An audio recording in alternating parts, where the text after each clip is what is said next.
Hello प्यारे दोस्तों, online crypto world channel में आपका स्वागत करता हूं।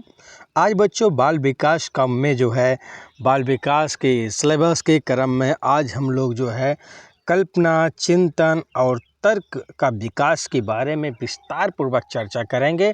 बच्चों जहां आपका ये टॉपिक पूरा कंप्लीट होता है वहीं पे बच्चों हम आपको परीक्षा की दृष्टि से जो परीक्षा में पूछे गए प्रश्न हैं उनको भी तथ्यात्मक लेकर आएंगे बच्चों। और साथ ही साथ आपको आगामी एग्ज़ाम में जो यूपी टेट हो, चाहे सुपर टेट हो, चाहे बीटीसी हो, चाहे बीएड के जो अगर बीएड में क्या हो विस्तार पर, लेकिन उसमें जो अतिलघुतरी हो, बहुविकल्पी हो, उस टाइप के प्रश्नों को लेकर आपके समक्ष में लेकर आएंगे बच्चों। ये समग्र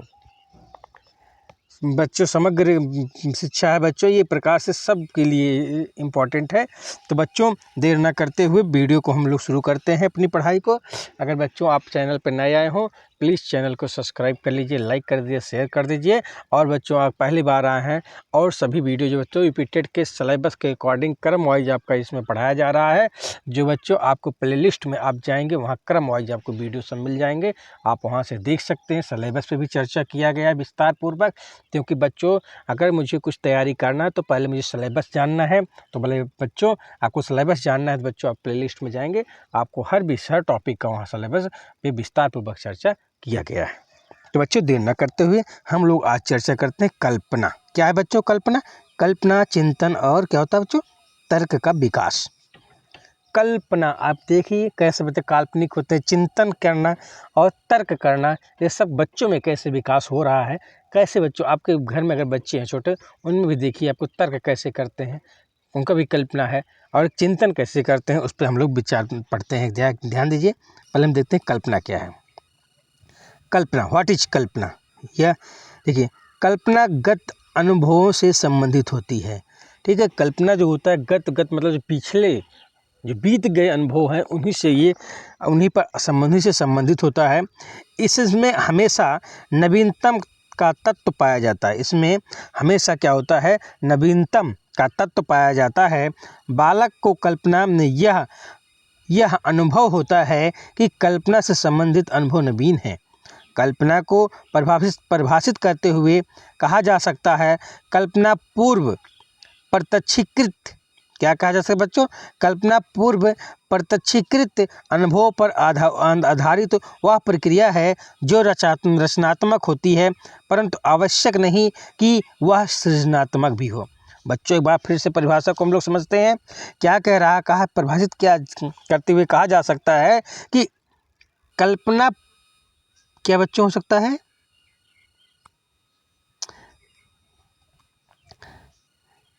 कल्पना पूर्व प्रत्यक्षीकृत अनुभवों पर आधारित वह प्रक्रिया है जो रचनात्मक होती है, परंतु आवश्यक नहीं है कि वह सृजनात्मक भी हो।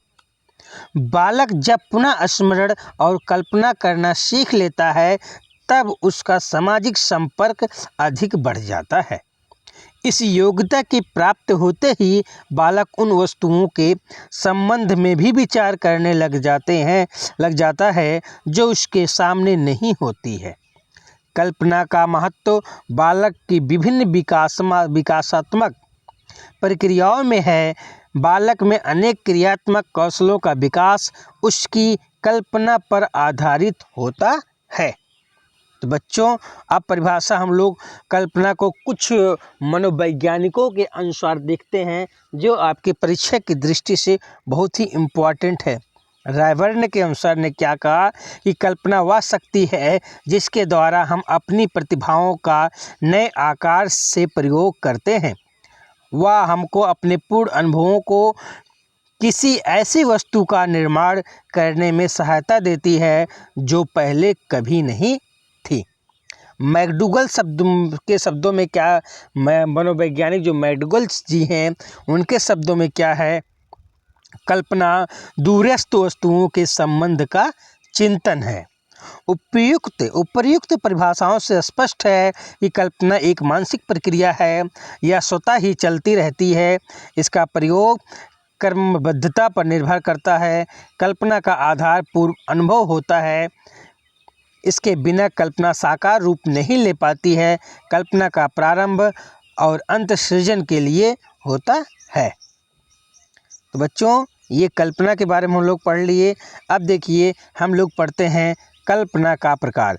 मैडुगल ने कल्पना के कुछ प्रमुख प्रकार बतलाए हैं जो निम्नलिखित है। कल्पना, सृजनात्मक कल्पना या आदानात्मक कल्पना। आदानात्मक कल्पना फिर क्या है? कार्यसाधक कल्पना और रसात्मक कल्पना। फिर क्या है? सैद्धांतिक कल्पना, व्यवहारिक कल्पना, कलात्मक कल्पना और मनोराज्यमयी कल्पना। तो बच्चों, अब हम एक एक कल्पना को उसके विस्तार पूर्वक पढ़ेंगे। देखिए क्या है सृजनात्मक कल्पना क्या है। इस कल्पना का सृजन से सीधा संबंध होता है। इसी कल्पना के आधार पर चित्रकार चित्र, कवि कविता, लेखक लेखन करता है। आदानात्मक कल्पना क्या है? बालक जब दूसरे के कथन या कल्पना के आधार पर कल्पना करता है तो यह कल्पना आदानात्मक कल्पना कहलाती है। कार्यसाधक कल्पना क्या है बच्चों? ज्ञान का विकास इसी कल्पना के आधार पर होता है। इसी प्रकार की कल्पना जटिल समस्याओं के हल में सहायक है। यह कल्पना दो प्रकार की होती है। सैद्धांतिक कल्पना, व्यवहारिक कल्पना। उच्च कोटि के नियम, सिद्धांत आदि इसी कल्पना के आधार पर प्रतिपादित होते हैं। व्यवहारिक कल्पना क्या है?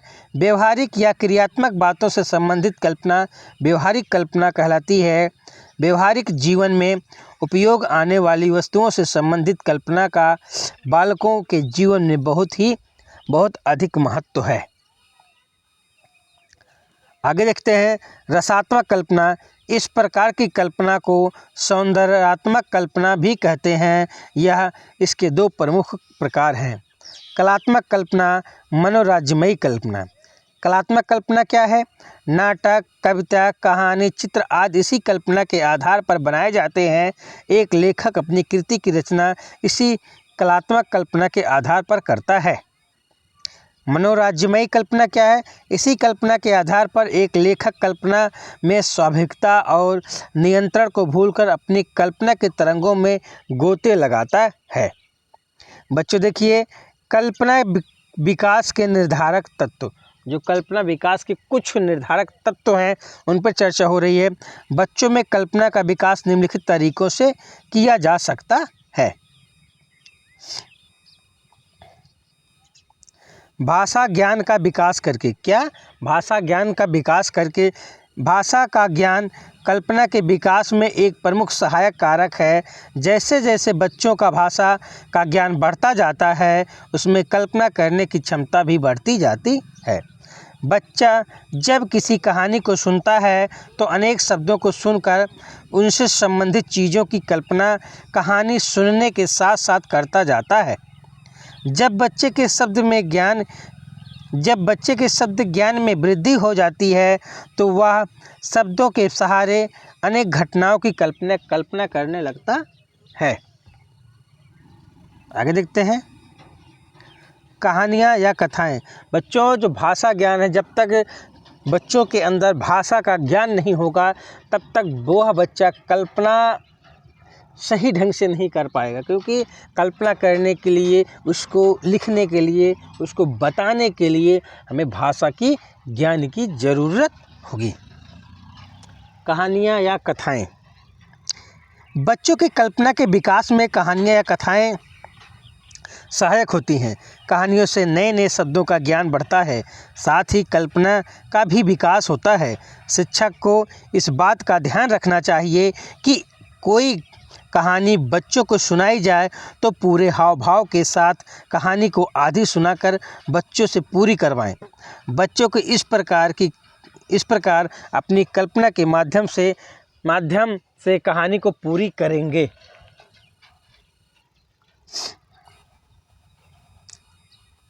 अभिनय या कार्य भूमिका।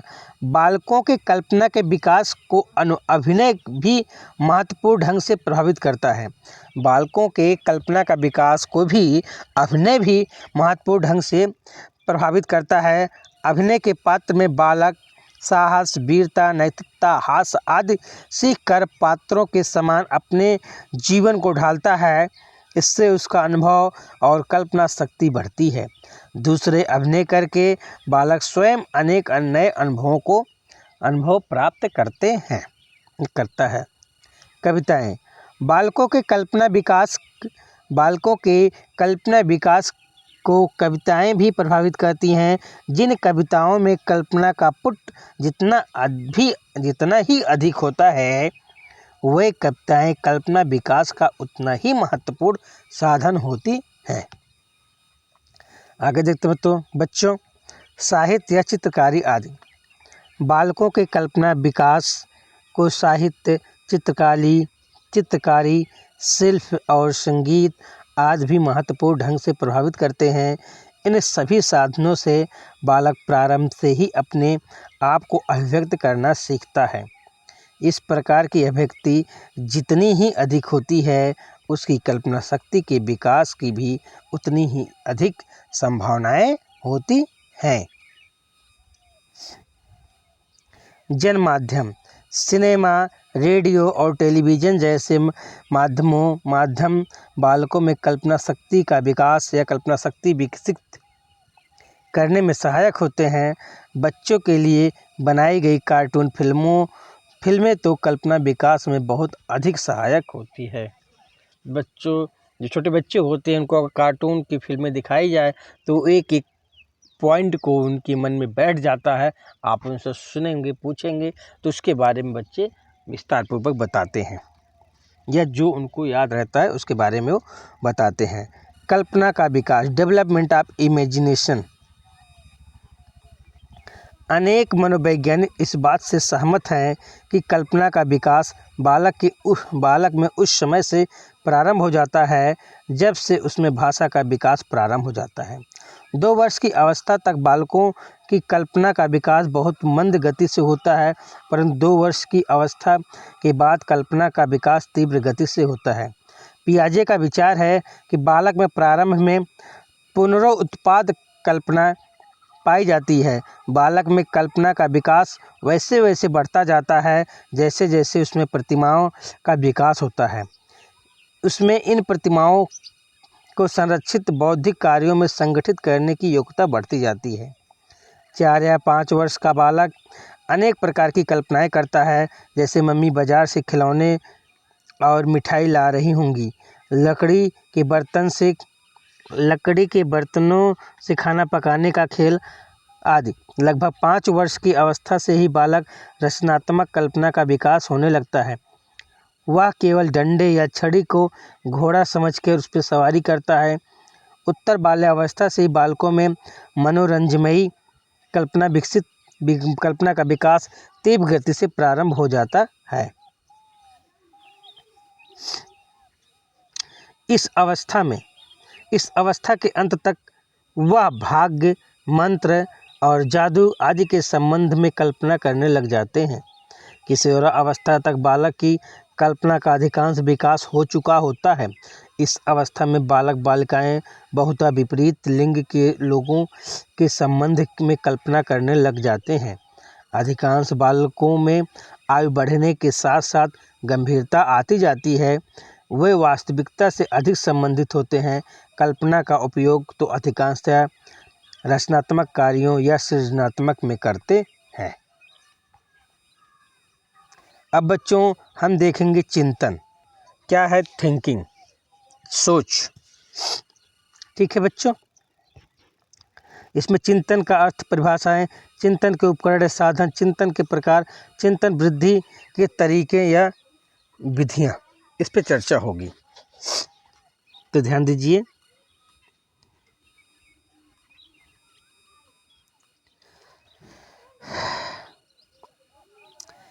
चिंतन एक उच्च ज्ञानात्मक प्रक्रिया है जिसके द्वारा ज्ञान संगठित होता है। इस मानसिक प्रक्रिया में स्मृति, कल्पना आदि मानसिक प्रक्रियाएं सम्मिलित होती हैं। मानवीय जीवन समस्याओं से भरा हुआ है। हम एक समस्या का हल खोज नहीं पाते कि दूसरे सामने उपस्थित हो जाती हैं। ये समस्याएं प्रयत्न करने से हल हो जाती हैं और कभी कभी प्रयत्न ही चिंतन को जन्म देती है। प्रयत्न ही क्या करती है? चिंतन को जन्म देती है। आगे देखिए, चिंतन का अर्थ एवं परिभाषाएं।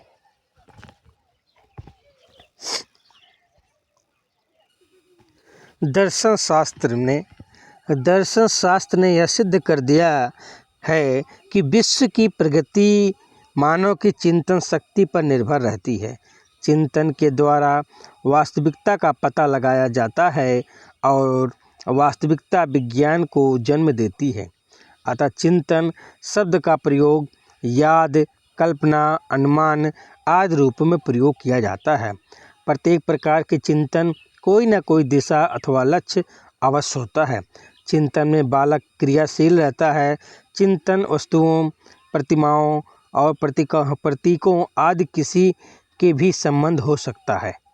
चिंतन का अर्थ को और अधिक स्पष्ट करने में निम्न मत सहायक है। मनोवैज्ञानिक वैलेंटाइन के अनुसार ने कहा है, कल्प चिंतन में मनोवैज्ञानिक दृष्टिकोण से चिंतन शब्द का प्रयोग उस क्रिया के लिए किया जाता है जिसमें श्रृंखलाबद्ध विचार किसी लक्ष्य या उद्देश्य की ओर अविराम गति से प्रभावित होते हैं। मनोवैज्ञानिक गैरेट के अनुसार क्या कहे हैं, चिंतन एक प्रकार के अव्यक्त एवं रहस्यपूर्ण व्यवहार होता है जिसमें समान रूप से प्रतीकों, बिंबों, विचारों, प्रत्ययों का प्रयोग होता है। उपर्युक्त परिभाषाओं से स्पष्ट है कि चिंतन एक ज्ञानात्मक क्रिया है। यह स्वतः ही नहीं होती बल्कि प्रयत्न करना पड़ता है। चिंतन की क्रिया उद्देश्यपूर्णता की ओर अग्रसर रहती है। इसमें द्वैत, स्वप्न या कल्पना आदि का भी कोई स्थान नहीं होता है। चिंतन के द्वारा समस्या समाधान होता है। यह मुख्य रूप से प्रतीकों पर आधारित मानसिक क्रिया है।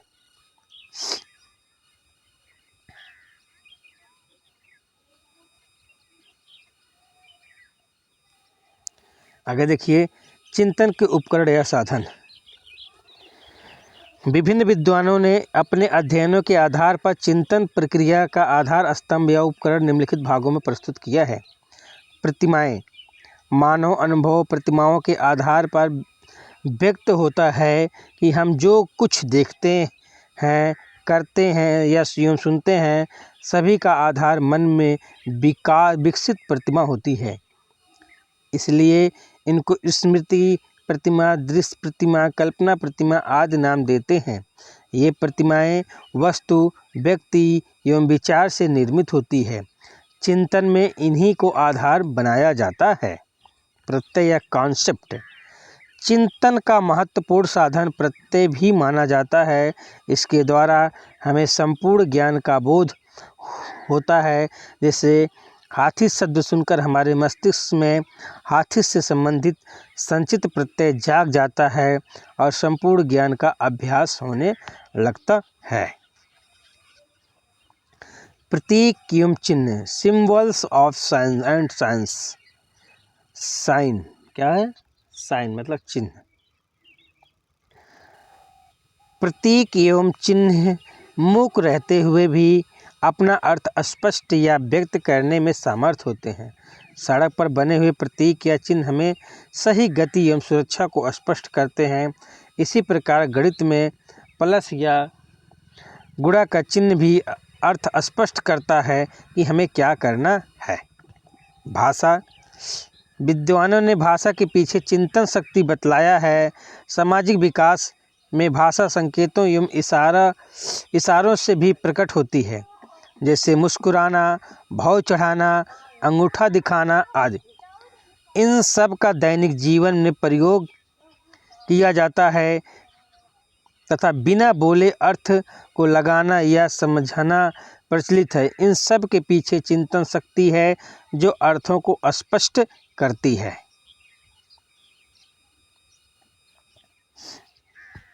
सूत्र। हमारी प्राचीन परंपरा है कि हम ज्ञान को छोटे छोटे सूत्रों में एकत्रित करके संचित करते हैं। इसमें गणित, विज्ञान आदि के सूत्र आते हैं। भारतीय ज्ञान संस्कृति के श्लोकों में संचित होते हैं, जिसकी व्याख्या अपार ज्ञान प्रकट होता है। सूत्र को देखकर हमारी चिंतन शक्ति उसमें निहित संपूर्ण ज्ञान को प्रकट करती है।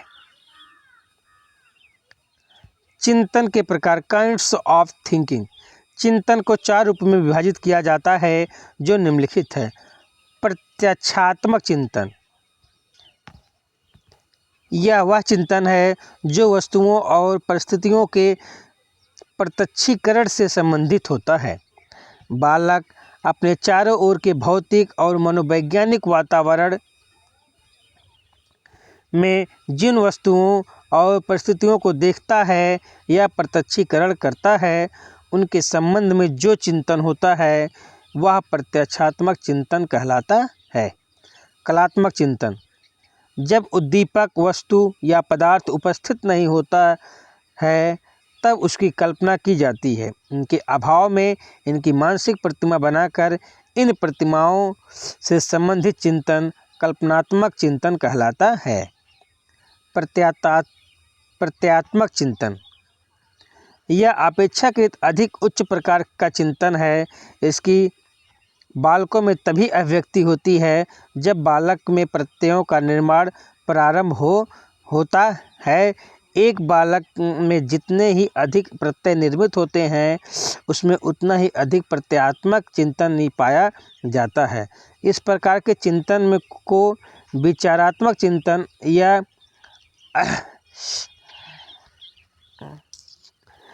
विचारात्मक चिंतन भी कहते हैं। स्थान, आकार, भार, समय, दूरी और संख्या आदि संबंधी प्रत्यय बालकों में प्रारंभिक आयु स्तर पर ही बन जाते हैं। इन प्रत्ययों से संबंध चिंतन भी प्रत्ययात्मक चिंतन कहलाता है। तार्किक चिंतन, लॉजिकल थिंकिंग, यह अपेक्षाकृत सर्वाधिक उच्च प्रकार का चिंतन है। इसका संबंध किसी समस्या के समाधान से होता है। चिंतन वृद्धि के तरीकों की विधियाँ, शिक्षा में चिंतन की उपादेयता बालकों में चिंतन प्रवृत्ति के विकास से प्रतीत होता है। प्रारंभिक दिनों में वस्तु के प्रत्यक्षीकरण और रटने के द्वारा ज्ञान प्राप्त होता है। जैसे जैसे बालक बड़ा होता है वैसे ही उसमें वस्तु, व्यक्ति एवं भाव के बीच संबंध स्थापना विकसित होने लगती है। इससे उसका ज्ञान पूर्ण होता है। अतः अध्यापक को छात्रों से सावधानीपूर्वक चिंतन वृद्धि के उपायों की विकास करना चाहिए। चिंतन वृद्धि की निम्नलिखित विधियाँ हैं। ज्ञान की गहनता, चिंतन के विकास के लिए बालकों में ज्ञान की प्रति रुचि एवं लगन उत्पन्न करना चाहिए। चिंतन की सहायक सामग्री से विभिन्न प्रकार का ज्ञान होता है जो चिंतन प्रक्रिया को मजबूत एवं सफल बनाता है। भाषा परिपक्वता, मैच्योरिटी ऑफ लैंग्वेज, भाषा ही विचार अभिव्यक्ति का माध्यम है। बालक के चिंतन के विकास में भाषा अत्यधिक महत्व है। अतः शिक्षक को अपने बालकों को सही भाषा का उच्चारण, लिखना एवं वाचन करना सिखाना चाहिए। जब वे भाषा में परिपक्व हो जाएंगे तो चिंतन प्रक्रिया में भी सरलता होगी। सशक्त प्रेरणा, मोटिवेशन, प्रेरणा मानव विकास में सहायक होती है। थॉर्नडाइक महोदय ने प्रेरणा को सीखने और चिंतन में सहायक माना है। प्रेरणा आंतरिक होनी चाहिए ताकि बालकों का पूर्ण ध्यान एवं रुचि चिंतन के प्रति लग सके। इसलिए सशक्त प्रेरणा को चिंतन प्रणाली प्रभावशाली तत्व माना जाता है। बौद्धिक प्रखरता, बालकों में बौद्धिक वितरण जिस औसत से होगा, चिंतन प्रबलता भी उसी औसत में से पाई जाती है। बुद्धि का विकास नहीं होता है बल्कि उसमें तीव्रता पैदा की जाती है। यही तीव्रता चिंतन शक्ति में सकारात्मक भूमिका अदा करती है। अतः ज्ञान के द्वारा बालकों की बौद्धिक प्रखरता को तीव्र बनाना चाहिए। लगन एवं रुचि, अटेंशन एवं इंटरेस्ट, बालक में चिंतन शक्ति रुचि पर निर्भर होती है। जब वह किसी उद्दीपक पर ध्यान देगा एवं रुचि प्रदर्शित करेगा तो चिंतन प्रक्रिया प्रारंभ स्वतः ही हो जाता है। इसलिए बालकों के कार्य के प्रति जागरूकता एवं रुचि को जागृत करना चाहिए। समस्या समाधान में स्वतंत्र, फ्री इन प्रॉब्लम सॉल्विंग, चिंतन शक्ति का विकास करने के लिए बालकों को स्वतंत्र छोड़ देना चाहिए। स्वतंत्रतापूर्वक क्रिया प्रतिक्रिया करने से बालक समस्या के प्रति अभियोजन करना सीखते हैं। इनके अंदर रहन सहन की विभिन्न विधियां विकसित करने की शक्ति उत्पन्न होती है। इस तरह प्रयत्न एवं भूल के माध्यम से समाधान की नवीन प्रक्रिया जन्म लेती है। आगे देखिए, तर्क परिपक्वता। जब हम सारगार्भित विचारों से युक्त चिंतन का प्रयोग करते हैं तो इसे तर्क कहते हैं, और जब अशुद्ध चिंतन प्रस्तुत करते हैं तो कुतर्क कहलाता है। बालकों में सारयुक्त चिंतन का विकास तर्क के द्वारा ही संभव है। तर्क सही एवं गलत में अंतर स्पष्ट करता है, जो सही चिंतन को जन्म देता है। समस्या प्रस्तुत करना, प्रॉब्लम प्रेजेंटेशन। बालकों की चिंतन शक्ति का विकास करने के लिए समस्या उत्पन्न करनी चाहिए। ये समस्याएं बालकों की समझ इस प्रकार रखी जाए जैसे वातावरण से स्वतः उत्पन्न हुई है। बालक स्वतः ही क्रियाशील होकर चिंतन करके समस्या का हल खोजेंगे। इसीलिए रूसो ने अध्यापक को पर्दे के पीछे रहने को कहा था। अध्यापक छात्रों को मार्गदर्शन देता है और उसी आधार पर वे अपना विकास करते हैं। इस प्रकार से बालक जीवन के प्रति आशावान हो जाते हैं और समस्याओं के प्रति सावधान। अब बच्चों यहाँ पे हम लोग देखेंगे तर्क। Meaning of reasoning. इसमें क्या क्या देखेंगे?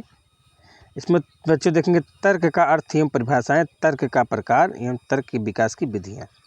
ठीक है बच्चों, आगे देखते हैं। तर्क एक अव्यक्त क्रिया है। तर्क एक अव्यक्त क्रिया है जिसका प्रकटीकरण समस्या समाधान व्यवहार से होता है। समान जीवन में तर्क शक्ति का प्रयोग स्वाभाविक रूप से होता है। हमें किसी भी अतिरिक्त शक्ति का प्रयोग नहीं करना पड़ता, इसीलिए इसे उच्च मानसिक क्रिया कहा जाता है।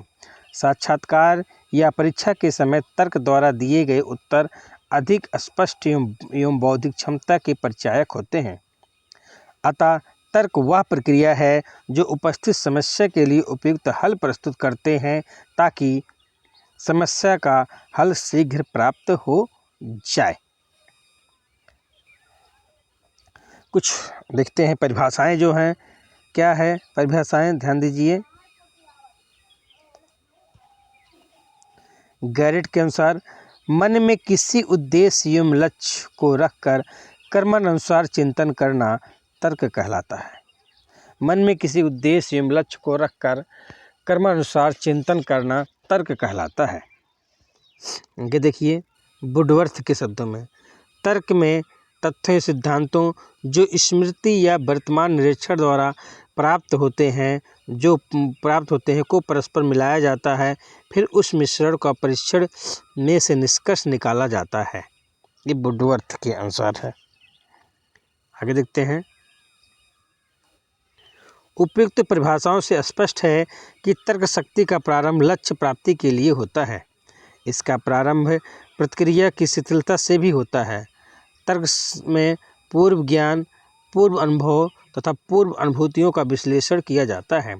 इससे समस्या समाधान की नवीन विधियां जन्म होता है। तर्क में किसी घटना के कारण खोजा जाता है। इसमें सीखने की विभिन्न विधियों प्रयत्न एवं भूल, सूझ द्वारा, अनुकरण द्वारा, सहचर द्वारा आदि का सहारा लिया जाता है। ये विधियां क्रमवार प्रयोग की जाती है। अतः जब तक समस्याएं तर्क का प्रयोग होता रहेगा, जब तक समस्याएं हैं तर्क का प्रयोग होता रहेगा। तर्क के प्रकार। Kinds of reasoning. तर्क को मुख्यतः दो भागों में विभाजित किया जाता है जिसका वर्णन निम्नलिखित है। आगमन तर्क, निगमन तर्क। आगमन तर्क। इस तर्क में व्यक्ति अपने अनुभवों या अपने द्वारा संकलित तथ्यों के आधार पर किसी समान नियम या सिद्धांत का निरूपण करता है। इसमें वह 3 स्तरों से होकर गुजरता है: निरीक्षण, परीक्षण या और सामान्यीकरण। जैसे जब माँ घर लौटने पर बच्चों को रोता हुआ पाती है, तब उसके रोने के कारण को कारणों की खोज करके इस निष्कर्ष पर पहुँचती है कि वह भूख के कारण रो रहा है। इस प्रकार इस विधि में हम विशिष्ट सत्य से समान सत्य की ओर अग्रसर होते हैं। निगमन तर्क। इस तर्क में व्यक्ति दूसरों के अनुभवों, विश्वासों या सिद्धांतों का प्रयोग करके सत्य का परीक्षण करता है। जैसे माँ को इस सिद्धांत में विश्वास है तो वह बच्चा को रोते देखकर तुरंत इस निष्कर्ष पर पहुँच जाती है कि उसे भूख लगी है और इसलिए उसे दूध पिला देती है। इस प्रकार विधि में हम एक समान सिद्धांत को स्वीकार करते हैं और उसे नवीन परिस्थितियों में प्रयोग करके सिद्ध करते हैं। वास्तव में ये दोनों तर्क एक दूसरे के विरोधी जान पड़ते हैं, पर वास्तव में ऐसा नहीं है। ये तर्क कही जाने वाली एक ही क्रिया है के अंतर्गत 2 प्रतिक्रियाएं हैं। तर्क विकास की विधियाँ। तर्क प्रक्रिया का प्रयोग वैज्ञानिक दृष्टिकोण के विकास के लिए शिक्षा में किया जाता है। इसमें जो निष्कर्ष ज्ञात होते हैं वे जन सामान्य के लिए लाभदायक सिद्ध होते हैं। अतः बालकों में तर्क शक्ति के विकास के लिए निम्नलिखित विधियाँ हैं। नंबर 1, दृढ़ निश्चय। शिक्षकों को बालकों में आत्मविश्वास की भावना की वृद्धि करनी चाहिए, जिससे वे जीवन के लक्ष्यों को पूरा करने का दृढ़ निश्चय कर सकें। दृढ़ निश्चय से लगन, बुद्धि, उत्साह, क्रियाशीलता एवं आत्मविश्वास विकसित होता है, जो तर्क शक्ति का आधार है। स्वाभाविकता का विकास। बालकों को तर्क की प्रेरणा आपसी बातचीत से मिलती है। परिवार के सदस्यगण जब आपस में विचार विमर्श करते हैं तो बालक भी अपनी राय देते हैं। हमें उनकी राय को नकारना नहीं चाहिए, बल्कि उनकी स्वाभाविकता की प्रशंसा करनी चाहिए। इस प्रकार से विभिन्न रायों में से एक राय समस्या का समाधान करती है, जो बालकों के मस्तिष्क की उपज होती है। इसलिए विद्वानों ने तर्क प्रक्रिया को बढ़ावा देने के लिए आगमन विधि को अधिक उपयुक्त माना है। क्रमागत ज्ञान। बालकों को सदैव व्यवस्थित क्रमबद्ध तरीके से चरणों में ज्ञान देना चाहिए, ताकि वे सभी चरणों को भली बात समझ सकें। साथ ही उनके समक्ष समस्या प्रस्तुत करना चाहिए और चरणों का व्यवहारिक प्रयोग करना सिखाना चाहिए। इस तरह के बच्चे तर्क की ओर अग्रसित होते हैं। सूझ शक्ति का प्रयोग। तर्क सूझ की शक्ति को एवं पूर्व अनुभवों पर निर्भर करती है। हमें सूझ एवं पूर्व अनुभवों का सही प्रयोग करना बच्चों को सिखाना चाहिए। जब बच्चे किसी समस्या का समाधान पूर्व ज्ञान के द्वारा नहीं कर पाते, तो वह सूझ शक्ति का प्रयोग करके इस प्रकार स्वयं के मानसिक चिंतन द्वारा समस्या समाधान किया जा सकता है, जो सूझ का परिणाम होता है। तो बच्चों आज यहीं तक का बच्चों बस ध्यान दीजिए। बच्चों यहीं तक का आज हम लोग पढ़ेंगे। और बच्चों अगर अभी तक आप वीडियो को जो है मतलब चैनल को सब्सक्राइब नहीं किए हैं, तो प्लीज़ बच्चों चैनल को सब्सक्राइब कर लीजिए, लाइक कर दीजिए, अपने दोस्तों में शेयर कर दीजिए। और बच्चों यूपी टेट या all TET, super TET, BEd, BTC जो डीएलएड बच्चे कर रहे हैं, उन सब के लिए ये वीडियो उपयोगी है, क्योंकि सबको बाल विकास पढ़ना है। बिना बाल विकास पढ़े हम जो है अपने टारगेट, अपने लक्ष्य के रास्ते को पार नहीं लक्ष्य को नहीं प्राप्त कर पाएंगे। इसलिए सभी के लिए उपयोगी है। और बच्चों अगर चैनल पर नया हो प्लीज़ चैनल को सब्सक्राइब कर लीजिए और प्ले लिस्ट में जाइएगा। आपको क्रम वाइज वहाँ पे सिलेबस के अकॉर्डिंग वहाँ बताया गया है, पढ़ाया गया है। सभी वीडियो प्ले लिस्ट में है, आप प्ले लिस्ट से देख सकते हैं, समझ सकते हैं।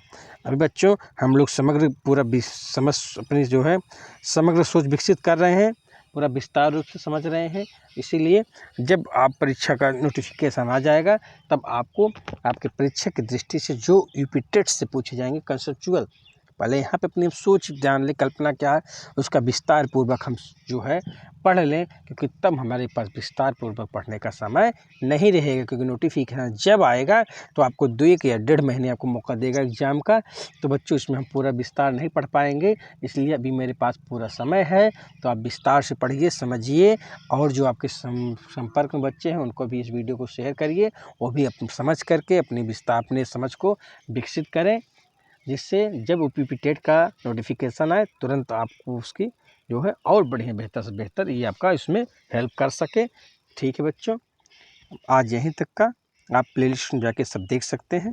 तो बच्चों आज यहीं पहले हम सोच रहे हैं बच्चों कि यूपी बाल विकास आपका कंप्लीट कर देते हैं, एक एक टॉपिक लेके चलते हैं, क्योंकि इसमें हम आरपीएफ के लिए भी बच्चों वीडियो बना रहे हैं, जिसमें आपका साइंस कंप्लीट हो गया है, और जो साइंस कंप्लीट हो गया है और उसमें जो है आप वहाँ से आकर के प्लेलिस्ट में आप जाकर वहाँ तैयारी कर सकते हैं। आपका जो है रसायन विज्ञान केमिस्ट्री कंप्लीट हो गया, फिजिक्स कंप्लीट हो गया, और बायोलॉजी जो आपकी परीक्षा की दृष्टि से बहुत ही महत्वपूर्ण है, तथ्यात्मक है, पॉइंट वाइज है, और अब पूछे गए प्रश्न हैं उन प्रश्नों को संकलित करके आपके समक्ष प्रस्तुत किया है गया है। ठीक है बच्चों, आज यहीं तक का, धन्यवाद।